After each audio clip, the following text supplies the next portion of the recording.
The chipped ceramic grin of Bartholomew, my prize gnome, had always been a source of quiet contentment. He stood sentinel beside my prize-winning petunias, his little red hat a jaunty splash of color against the deep green of the hostas. For 10 years, Bartholomew had been more than just a garden ornament. He was a silent companion, a whimsical guardian of my meticulously tended patch of suburban paradise. Until, that is, Agnes Periwinkle decided she needed him more.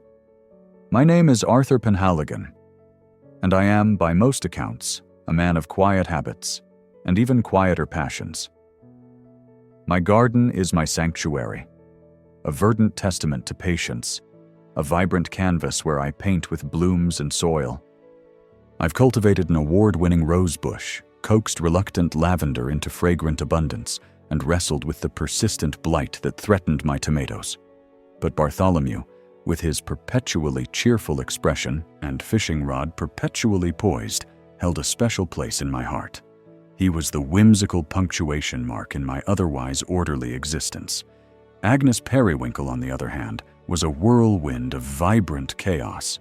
Her house, a pastel monstrosity that clashed violently with the muted tones of the neighborhood, mirrored her personality. She'd moved in 2 years ago, a whirlwind of loud laughter, even louder fashion choices, and a relentless pursuit of whatever caught her eye.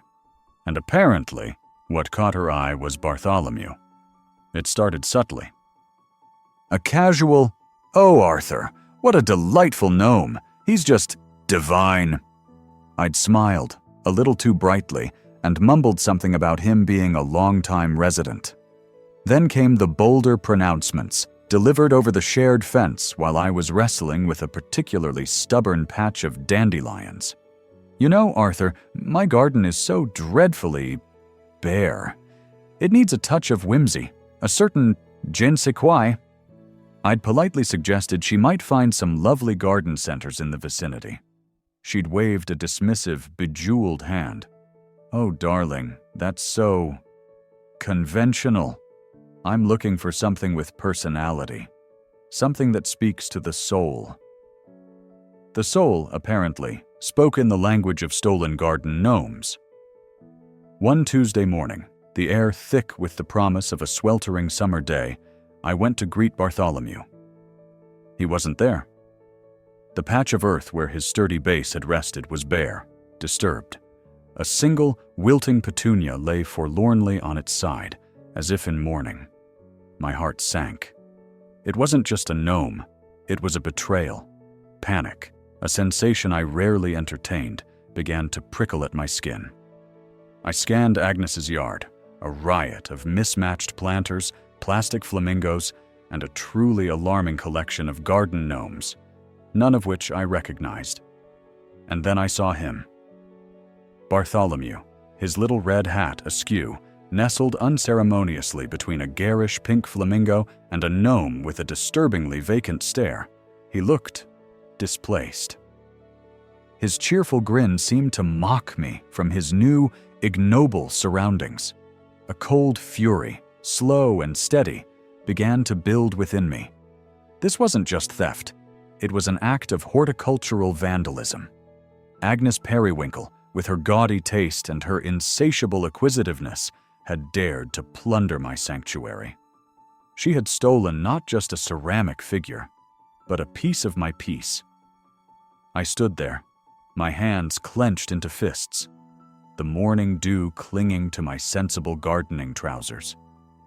The sun, which had been a friendly presence moments before, now felt like a spotlight on my humiliation. I could feel Agnes watching me. I just knew it. Her curtains, a lurid shade of fuchsia, were likely twitching. The indignant storm brewing inside me demanded an outlet. I couldn't confront her directly. Agnes, in her flamboyant fashion, was a master of deflecting blame with a disarming smile and a torrent of nonsensical apologies. No, this required a more subtle approach. A response that would speak to her own peculiar brand of yard art, but with a decidedly personal twist. I retreated into my house, The image of Bartholomew's forlorn face burned into my mind. I paced my living room, the polished wood floor cool beneath my slippered feet. My mind, usually a well-ordered catalog of planting schedules and pest control strategies, was a chaotic mess. I needed a plan. A revenge, yes, but a garden-themed revenge. Something that would make Agnes understand the depth of her transgression without resorting to anything uncouth. The idea, when it finally coalesced, was as audacious as it was brilliant. It was born from the very essence of her crime, the appropriation of my garden art for her own decorative purposes. If she wanted yard art, she would have it. Yard art that would be undeniably hers, yet undeniably a reflection of her ill-gotten gains. I spent the next few days in a feverish state of creative endeavor.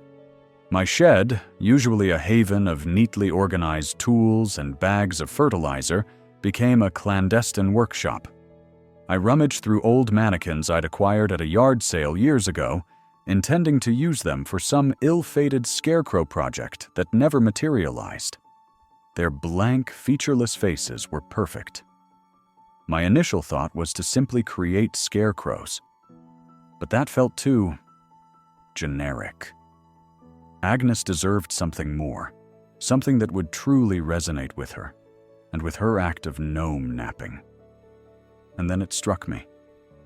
The pièce de résistance, the ultimate garden art. I would make scarecrows. But not just any scarecrows.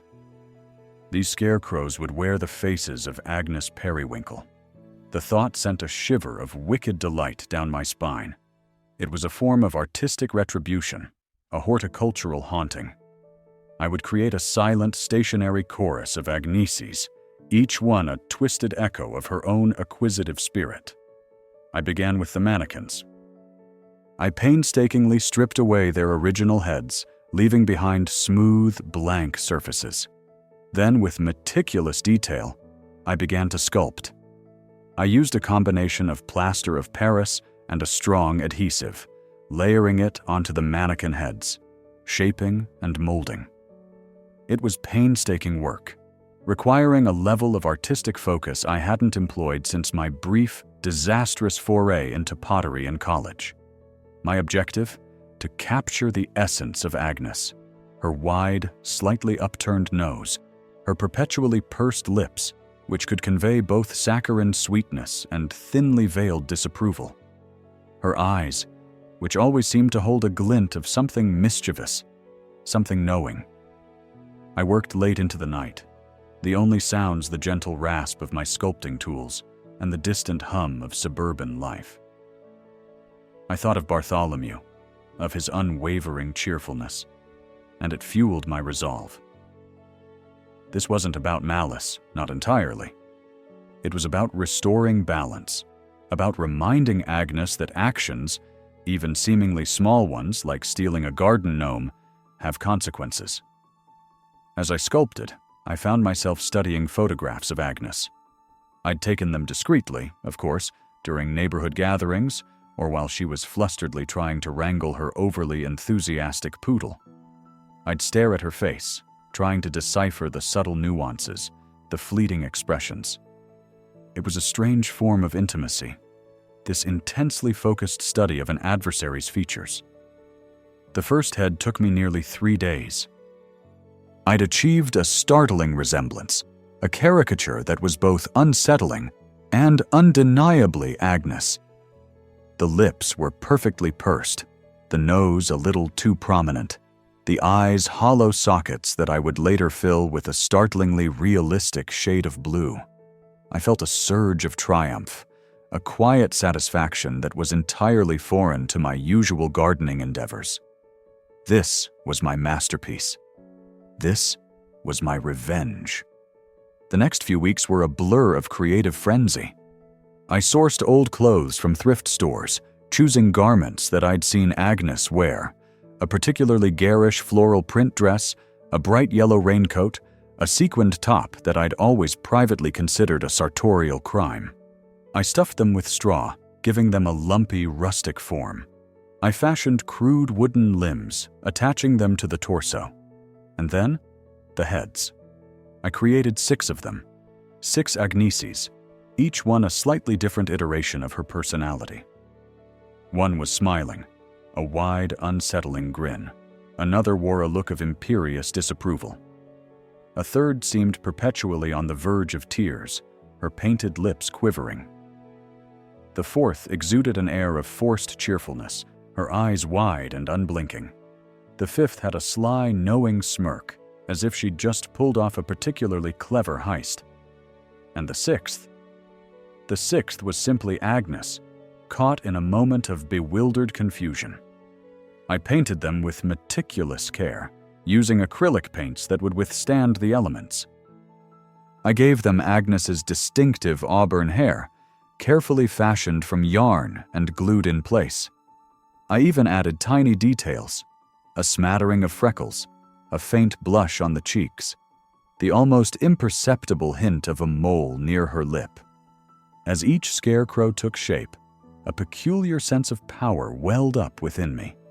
It was a power born not of aggression, but of artistry. I was transforming her perceived ownership into a permanent, public spectacle. She wanted yard art? I'd give her yard art. Yard art that would serve as a constant, silent reminder of her transgression. I anticipated Agnes's reaction with a mixture of dread and morbid curiosity. She was a woman who thrived on attention, on being the center of any gathering. But this was not the kind of attention she craved. This was a subtle, creeping form of public shaming, delivered in the most unexpected of ways. The day of the grand unveiling arrived. It was a crisp autumn morning, the air smelling of fallen leaves and wood smoke. I'd worked through the night, carefully positioning my creations around the perimeter of my garden, facing Agnes's property. They stood sentinel, a silent, uncanny army. Bartholomew, I'd placed him back in his rightful spot, his chipped grin now a symbol of his reclaimed territory. I watched from my kitchen window, a steaming mug of Earl Grey in my hands, as Agnes emerged from her house. She was wearing a brightly colored tracksuit. Her poodle, a fluffy white menace named Fifi, trotting gleefully at her heels. She paused, taking in the morning air, her gaze sweeping across my garden. And then, she saw them. Her eyes widened. Her mouth, that perpetually pursed mouth I had so meticulously recreated, dropped open in a silent gasp. Fifi, sensing her mistress's distress, began to bark, a frantic, high-pitched yapping. Agnes took a hesitant step forward, then another. She pointed a trembling, bejeweled finger at my garden. Her face, usually a canvas of vibrant hues, had turned a ghastly shade of pale. I took a slow, deliberate sip of my tea, a small, triumphant smile playing on my lips. The game, I knew, had just begun. And I had just planted the most unsettling and perhaps the most satisfying garden art the neighborhood had ever seen. The crisp autumn morning, the air smelling of fallen leaves and wood smoke, had been Arthur Penhaligon's chosen backdrop for the unveiling of his horticultural haunting. He had envisioned Agnes's reaction with a certain, dare he admit it, artistic satisfaction. The ghastly shade of pale that had spread across her face as she'd stumbled out her back door, clad in a violently fuchsia bathrobe and an expression of utter bewilderment, had been precisely the crescendo he'd orchestrated. The wide, unsettling grin of the Scarecrows, each a chillingly accurate rendition of her own, seemed to mock her, their blank, hollow eyes fixed upon her property. He watched from his kitchen window, the polished wood floor cool beneath his slippered feet, a mug of Earl Grey warming his hands. Bartholomew, miraculously recovered and returned to his rightful place beside the award-winning rosebush, seemed to stand a little taller, his chipped ceramic grin a silent testament to justice served. The 6 effigies, a macabre chorus line arrayed along the property line, were a stark contrast to the usual muted tones of Arthur's garden. They were a bold, unsettling statement, a psychological jab delivered with the precision of a seasoned gardener pruning a wayward branch. Agnes, after her initial shock, had retreated indoors with a strangled gasp, slamming her back door shut with more force than was strictly necessary. Arthur, however, knew this was merely the overture. Agnes Periwinkle was not a woman to accept defeat, especially not a defeat so spectacularly and publicly humiliating. He imagined her inside, pacing, her mind a whirlwind of indignation and a desperate search for a suitable riposte. He hadn't expected her to simply concede. That would have been entirely out of character. He took another sip of his tea, a slow smile spreading across his face.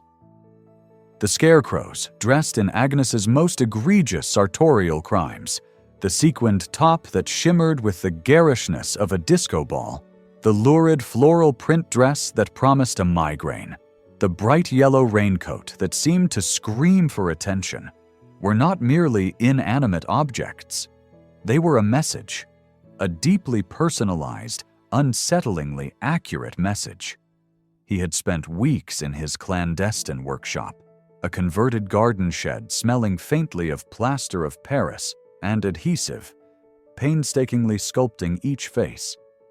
He had studied photographs of Agnes, lurking discreetly when she was tending her own chaotic patch, observing her expressions, the way her perpetually pursed lips could convey both saccharine sweetness and thinly veiled disapproval. He had captured her signature auburn hair, carefully fashioned from yarn, the smattering of freckles, the faint blush on her cheeks, the almost imperceptible hint of a mole near her left eyebrow.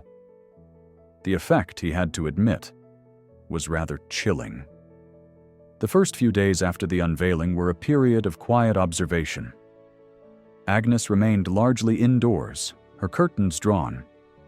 Occasionally, Arthur would catch a glimpse of movement, a fleeting shadow, but she avoided direct contact. He suspected she was plotting, her vibrant, chaotic mind churning out schemes of equal, or perhaps greater, flamboyance. He, meanwhile, continued his gardening, the gentle rhythm of weeding and watering a soothing balm. He even found himself humming as he worked, a rare occurrence. Bartholomew stood guard, a silent sentinel, his cheerful painted eyes seeming to twinkle. Then, on Tuesday morning, Arthur found a small, crudely made effigy placed on his doorstep. It was fashioned from old rags and straw, its face a smudged, unidentifiable blob. Tied around its neck was a note, scrawled in Agnes's unmistakable looping script. A friendly gesture. Exchange? Arthur picked it up, a low chuckle rumbling in his chest. Friendly gesture, he murmured to himself, examining the pathetic little figure. It was an insult, really. A child might have done better. He tossed it into his compost bin, a fitting end for such a poorly executed attempt at diplomacy. He would not be exchanging anything. The Scarecrows were a permanent fixture, a monument to her transgression. Later that afternoon, Agnes emerged from her house, not in her usual flamboyant attire, but in sensible gardening trousers and a plain gray t-shirt. She walked directly towards the property line, her expression a mixture of apprehension and steely resolve. Arthur, who had been pretending to prune his prize-winning hydrangeas, lowered his secateurs and watched with keen interest. "Arthur," she called out, her voice surprisingly steady, though a tremor betrayed her nerves. He walked towards her, stopping a polite distance from the Scarecrows. "Agnes," he replied, his tone as smooth and even as a freshly raked garden path. These are quite something," she began, gesturing vaguely at the figures. Her gaze flickered from one to another, her eyes widening slightly at the uncanny likenesses. "You've certainly outdone yourself."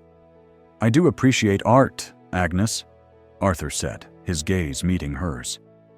"And I believe in expressing oneself through one's chosen medium." Mine, as you know, is horticulture, and on occasion a little performance art. Agnes wrung her hands. Look, Arthur, I shouldn't have taken Bartholomew. It was a foolish impulse. I was just admiring him, and then, well, he looked so lonely out here, all by himself. Arthur raised an eyebrow. Lonely? Bartholomew is never lonely. He has the company of award-winning roses, a meticulously tended lavender patch, and the quiet contemplation of a well-ordered existence. Unlike some, who seem to thrive on clutter. He allowed his gaze to drift to her yard. A riot of mismatched planters, plastic flamingos, and a truly alarming collection of garden gnomes, all arranged in a haphazard, almost aggressive fashion. Agnes flushed. My garden is expressive. It's a reflection of my personality. Indeed, Arthur said dryly. And these, he gestured to the scarecrows, are a reflection of yours, if I'm not mistaken. A flicker of something akin to fear crossed her face. Arthur, you can't just put these up here. They're deeply unsettling.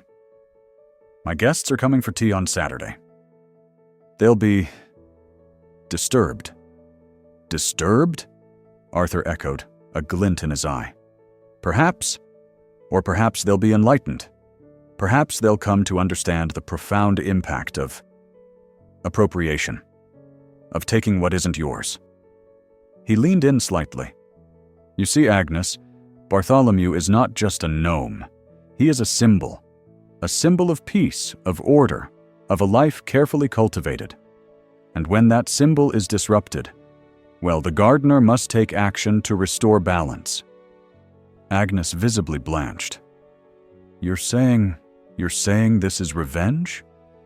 Revenge is such a harsh word, Agnes, Arthur said, his voice softening, though the steel beneath remained. I prefer to think of it as artistic commentary. A public installation, if you will, designed to provoke thought and perhaps a deeper understanding of one's actions. He paused, letting his words sink in. And I assure you, Agnes, my artistic installations are rarely temporary. They tend to become permanent features. He watched as a slow realization dawned on her face, a dawning horror that was almost palpable. She looked at the scarecrows, at their familiar yet distorted faces, and then back at Arthur, her eyes wide with a dawning understanding of the depth of his resolve. She had underestimated him, the quiet man with the perfect lawn. She had seen him as a gentle soul, easily ruffled but ultimately harmless. She had been wrong, terribly, spectacularly wrong. You wouldn't, she stammered, her voice barely a whisper. Wouldn't I? Arthur replied, his smile widening, a touch of genuine amusement finally breaking through his carefully constructed facade. Agnes, you stole my gnome. You subjected my property to your unique aesthetic. You turned my sanctuary into a stage for your insatiable acquisitiveness. And I, my dear Agnes, have merely responded in kind, with art, with a touch of horticultural haunting. He turned back to his hydrangeas, the secateurs clicking crisply as he resumed his pruning. He could feel Agnes's gaze on his back, a mixture of fear, anger, and a grudging, perhaps even fearful, respect. He knew, with absolute certainty, that the game had indeed just begun, and he had just planted the most unsettling and perhaps the most satisfying garden art the neighborhood had ever seen.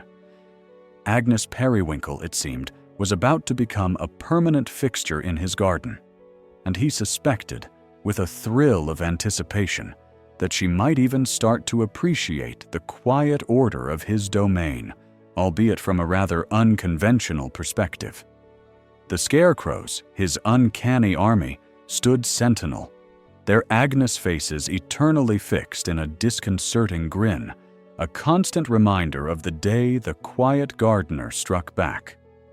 The crisp autumn morning smelling of fallen leaves and wood smoke, did little to dispel the lingering chill that had settled over Agnes Periwinkle. Her confrontation with Arthur Penhaligon had left her not only shaken, but also, to her profound embarrassment, deeply unnerved. She had always prided herself on her unflappability, her ability to charm or intimidate her way through any social snag. But Arthur, with his quiet, almost unnerving resolve and his uncanny army of scarecrows, had presented a challenge entirely outside her usual repertoire.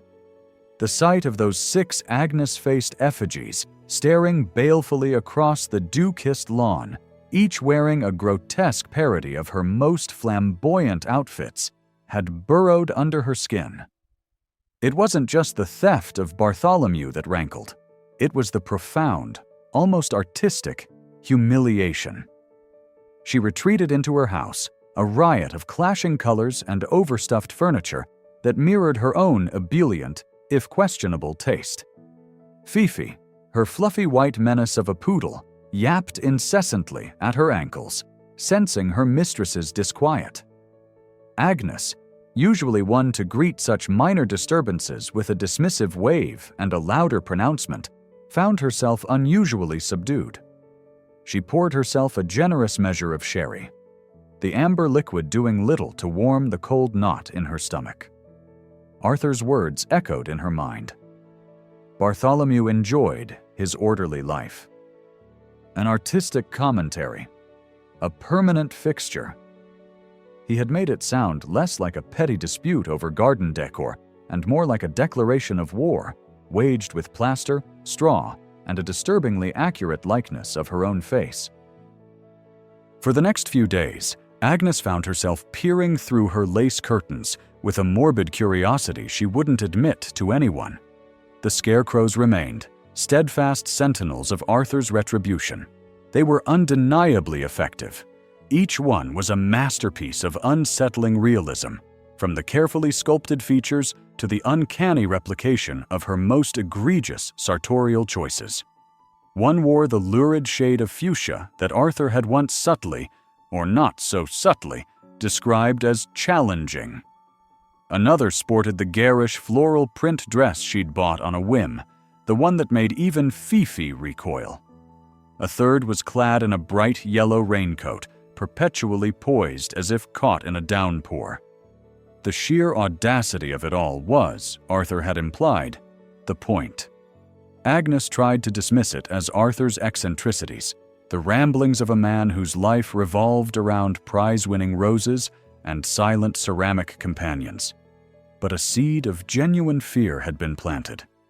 What if he escalated? What if Bartholomew's loneliness was just the beginning?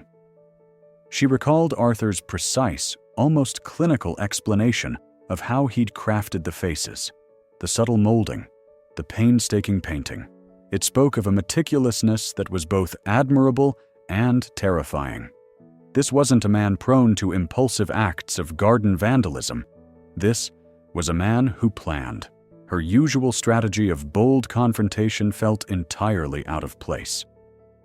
Marching over to Arthur's perfectly manicured lawn and demanding he take down the effigies of her likeness seemed futile. He had already made his point, and he clearly intended to keep it there.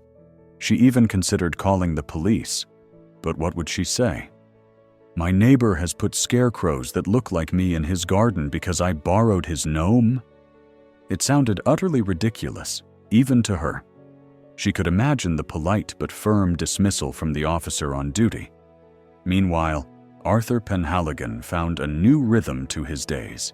The absence of Bartholomew no longer felt like a gaping wound. Instead, it was a quiet satisfaction, a constant reminder of his victory. He would often sit by his window, a cup of Earl Grey warming his hands, and gaze upon his garden. The 6 Agnes-faced scarecrows stood as a testament to his ingenuity. He'd meticulously arranged them, each one positioned to catch Agnes's eye. One was placed near the prize-winning rosebush, its painted eyes seeming to survey the delicate blooms with a critical, Agnes-like gaze. Another stood sentinel by the bird bath, its straw-filled form a stark contrast to the elegant ceramic heron that usually graced its edge. He had even gone to the trouble of giving each scarecrow a subtle, almost imperceptible narrative. The one in the yellow raincoat was positioned as if caught in a sudden gust of wind, its arms outstretched. The one in the fuchsia outfit seemed to be mid-stride, as if striding purposefully towards Agnes's property. The scarecrow in the floral dress was seated on a small, rustic stool, its head tilted as if listening intently. He had even managed to replicate the faint mole Agnes had just above her left eyebrow, a detail that had sent a shiver of morbid delight through him when he'd first achieved it. The neighborhood, initially bewildered by the sudden appearance of the Agnes army, had begun to whisper. Some found it amusing. A bizarre suburban feud played out in effigy. Others were more disturbed. Mrs. Gable from across the street, a woman of impeccable composure and even more impeccable taste, had remarked to Arthur with a thinly veiled disapproval that it was all rather theatrical. Arthur had merely offered a polite nod, a faint smile playing on his lips. Theatrical, indeed. He was simply restoring a certain aesthetic balance, he thought. Agnes had introduced a jarring dissonance into his carefully curated world, and he had responded with a symphony of the unsettling. He found himself anticipating Agnes's reactions. Would she try to dismantle them under the cover of darkness? Would she retaliate with her own peculiar brand of garden art? He hoped, with a quiet thrill, that she would. The game, as he'd called it, was far from over. He had merely planted the first, most impactful seeds. One blustery afternoon, a week after their confrontation, Arthur was tending to his newly planted bulbs when he heard a rustling sound from the direction of Agnes's yard.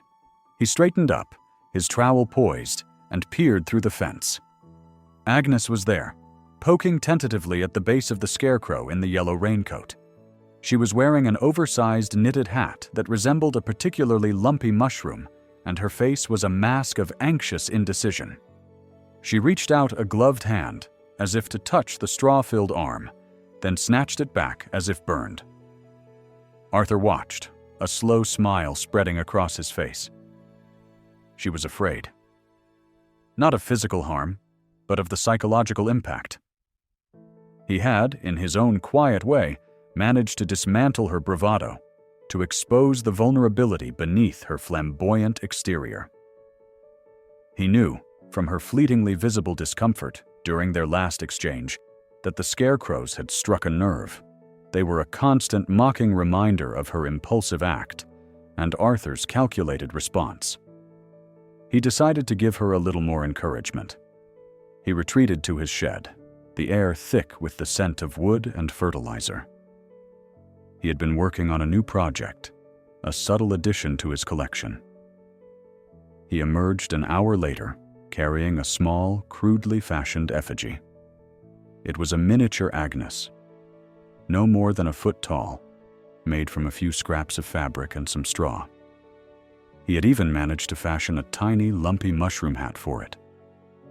He placed it at the foot of the scarecrow in the yellow raincoat, as if it had been dropped there by accident, or perhaps by Agnes herself in a moment of panicked flight. He then returned to his window, the sherry glass in hand, and waited. He watched as Agnes, her face a ghastly shade of pale, discovered the miniature Agnes. Her eyes widened, and she let out a small, strangled gasp. She looked around frantically, as if expecting Arthur to leap out from behind a shrub. He remained still, a phantom observer in his own meticulously ordered world. Agnes snatched the miniature effigy, her hands trembling, and practically sprinted back into her house, Fifi trailing behind her in a flurry of indignant barks. Arthur chuckled softly. The game was indeed progressing beautifully. He raised his glass in a silent toast to Bartholomew, to his own ingenuity, and to the unfolding drama of Agnes Periwinkle's horticultural haunting. He knew this was only the beginning. Agnes, he suspected, was not one to suffer such indignities quietly, even if her responses were now tinged with a newfound, creeping dread. He wondered what her next move would be. Would she attempt to remove them, risking further humiliation? Or would she try to match his artistic retribution with something of her own? He sincerely hoped for the latter. For Arthur Penhaligon was a man who relished a good game, especially one played on the meticulously manicured lawns of suburbia. He was already contemplating the next phase, the subtle escalation that would ensure Agnes Periwinkle became a permanent, if somewhat unsettling, fixture in his garden and in her own mind. The Scarecrows were a statement, but Arthur believed in the power of an ongoing narrative. He wanted Agnes to live with the constant, unnerving presence of her own likeness, a silent testament to the folly of stealing a man's garden gnome. He was a patient man, after all. He had all the time in the world, and a shed full of plaster and straw. The crisp autumn morning, the air smelling of fallen leaves and wood smoke, did little to dispel Agnes Periwinkle's burgeoning unease. Her days, once filled with the exhilarating pursuit of new treasures for her yard, had become tinged with a peculiar brand of dread. Each time she glanced towards Arthur's property, her gaze was met not with the familiar, albeit slightly smug, chipped grin of Bartholomew, but with one of her own faces, staring back with a vacant, unsettlingly familiar expression. The Scarecrows, Arthur's audacious riposte, had become a permanent fixture. They stood in various poses, each a disturbingly accurate, if crudely fashioned, effigy of Agnes herself. One, clad in the lurid shade of fuchsia Agnes favored for her gardening smocks, was posed as if perpetually reaching for a phantom petunia. Another, draped in a garish floral print dress that had once caused Arthur to discreetly avert his gaze, seemed to be caught mid-stride, its straw-filled arms outstretched as if in a desperate plea. Then there was the one in the bright yellow raincoat, a sartorial crime Agnes had committed last spring, its lumpy, rustic form topped with a disturbingly realistic wig, fashioned from yarn the exact shade of her own auburn hair. Arthur had even managed to capture the slight asymmetry of her nose, a detail Agnes herself had never noticed until confronted by her own uncanny doppelgangers. Agnes had tried to ignore them, of course. She'd tried to dismiss them as the ramblings of a peculiar old man, a desperate attempt at artistic expression born of gnome-induced madness, but the sheer presence of them, day in and day out, began to wear on her. They were a silent, constant accusation. They were her own acquisitiveness, her disregard for boundaries, made manifest and displayed for the entire neighborhood to scrutinize. The mailman, Mrs. Gable from number 12, even young Timmy on his bicycle, they all saw them. And they all, Agnes was sure, knew they were her. Her own yard, once a source of pride, now felt incomplete. The stolen gnomes, Bartholomew among them, were no longer the vibrant punctuation marks they had once been. They seemed to cower, huddled together near the garish pink flamingo, their painted smiles diminished, as if sensing the shift in the suburban power dynamic.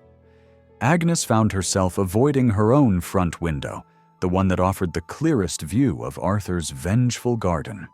She even started taking her morning constitutional around the block in the opposite direction, a subtle but significant alteration to her established routine.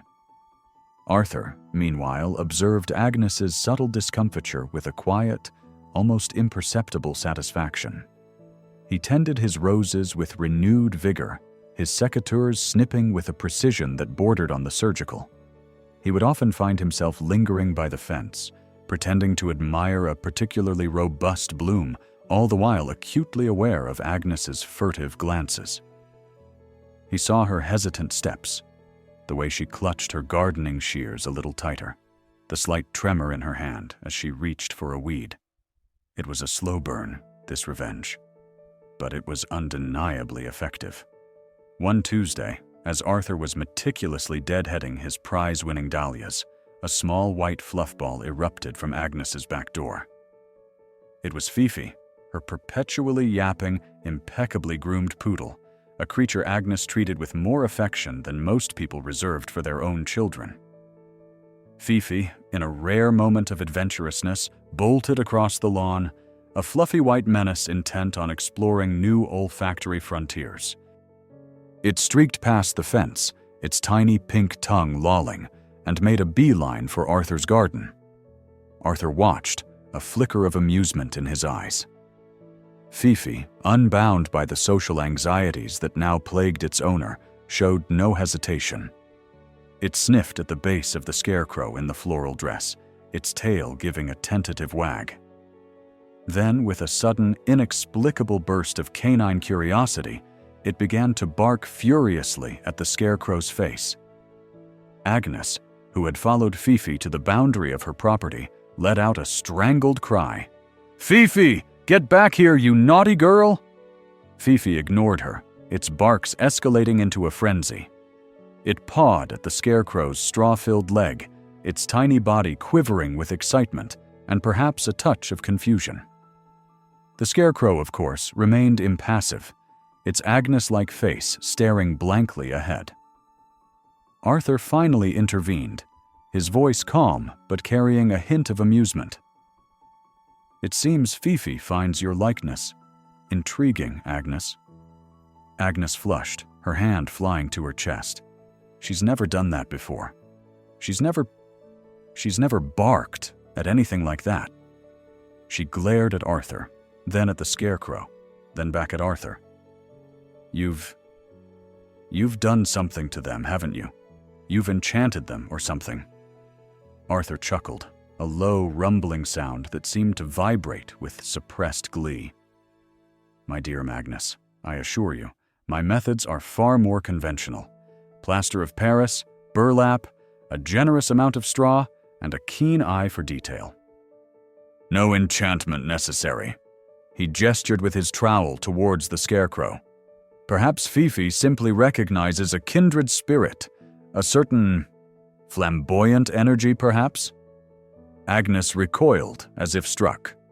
"Flamboyant energy? That thing is a mockery." "Is it?" Arthur tilted his head, his gaze steady. "Or is it merely a reflection? A rather stark, if I may say so, reflection of certain acquisitions." He paused, letting his words hang in the air. "Some might even call it artistic commentary." Agnes sputtered, her face a ghastly shade of pale beneath her usual rouged cheeks. She snatched Fifi up, cradling the yapping dog as if it were a fragile artifact. This is beyond the pale, Arthur. You can't just put people's faces on scarecrows." "Oh, but I can, Agnes," Arthur replied, his voice soft but firm. "And I have, and they are, I believe, quite effective. They serve as a constant reminder, don't you think? A horticultural haunting, if you will, a gentle nudge towards reassessment." He watched as Agnes retreated, Fifi wriggling in her arms, casting one last, deeply unsettled look at the silent army of Agnes-faced scarecrows. The game, Arthur knew, was far from over. He had introduced a new element into their suburban tableau, a psychological one that went far beyond the mere theft of garden ornaments. He had, in essence, forced Agnes to confront herself, not in the mirror, but in the most unexpected and unsettling of places. The days that followed were a study in passive-aggressive warfare. Agnes began to make small, almost imperceptible changes to her yard. She moved Bartholomew and the other gnomes further back, almost as if trying to shield them from the scrutiny of their own likenesses. She also began to decorate. Not with the riotous abandon of before, but with a newfound, almost desperate attempt at normalcy. A few tasteful, low-lying shrubs appeared near the fence line. A small, rather sad-looking bird feeder hung from a tree. It was Agnes's attempt to reclaim her territory, to dilute the unsettling visual impact of Arthur's creations. Arthur, in turn, amplified his own artistic statement. He began to rotate the scarecrows, placing them in slightly different poses each week. He would even, on occasion, add a new accessory. A particularly large, gaudy hat, reminiscent of one Agnes had worn to the summer fete, appeared atop the scarecrow in the floral dress. A brightly colored scarf, a shade too vibrant for the season, was draped around the neck of the one in the raincoat. Each addition was a subtle jab, a reminder of Agnes's past transgressions, a whisper of Arthur's unwavering vigilance. One afternoon, Arthur was pruning his prize-winning roses, the late afternoon sun casting long shadows across his immaculately manicured lawn, when he heard a hesitant cough from the other side of the fence. He straightened, his heart giving a familiar, anticipatory flutter. Agnes. She stood there, looking smaller than usual, her usual flamboyant attire replaced by a sensible beige cardigan. Her hands were clasped tightly in front of her, and her gaze was fixed on the ground. Arthur, she began, her voice barely audible. I wanted to talk. Arthur nodded, setting down his secateurs. Of course, Agnes. Come around if you wish. She hesitated for a moment. Then, with a deep breath, she walked through the gap in the hedge that separated their properties, a familiar shortcut she had once used with casual impunity. Now, her passage felt like a concession, an admission of defeat. She stopped a few feet from him, her eyes darting nervously towards the scarecrows. They're very realistic. Arthur offered a small, polite smile. Thank you, Agnes. I took great care. A long silence stretched between them, punctuated by the chirping of birds and the distant hum of traffic. Agnes fidgeted, her gaze still averted. Look, she finally said, her voice gaining a fraction of its usual petulance.